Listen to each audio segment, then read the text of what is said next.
Serah terima jabatan dilakukan dari Kepala Kantor Perwakilan Bank Indonesia Sumsel, Hamid Punco Wibowo, digantikan dengan pejabat baru, Rudi Hairudin, yang sebelumnya menjabat sebagai Kepala Grup Manajemen Investasi Departemen Pengelolaan Devisa Bank Indonesia.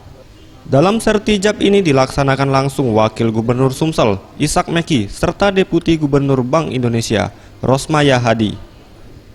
Ditemui usai pelantikan, Kepala BI Sumsel yang baru, Rudi Hairudin, mengatakan ia segera melakukan sinergi dengan setiap stakeholder bank sentral, baik perbankan maupun pemerintahan daerah. Selain itu, ia juga berencana melakukan peredaran uang pecahan baru untuk wilayah-wilayah terpencil di Sumsel, dan untuk teknisnya akan segera dirapatkan. Tugas saya pesan tadi itu bagaimana menghantarkan uang kertas kita ke pelosok-pelosok. Salah satu pesan dari kita itu akan saya lakukan. Saya akan bawa masing-masing ke ujung-ujung dari Sumatera Selatan. Sementara itu, Rosmaya Hadi, Deputi Gubernur BI, menambahkan pertumbuhan kredit masih di bawah harapan, yang saat ini di angka 7,9%.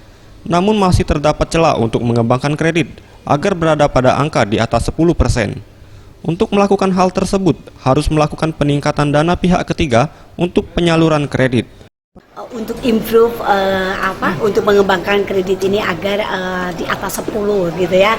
Tentu saja ini kali baru 7,9. Nah, kalau kita lihat maka untuk Palembang sendiri atau untuk Sumatera Selatan ini ada yang harus digenjot, harus ditingkatkan, yaitu DPK, dana pihak ketiga.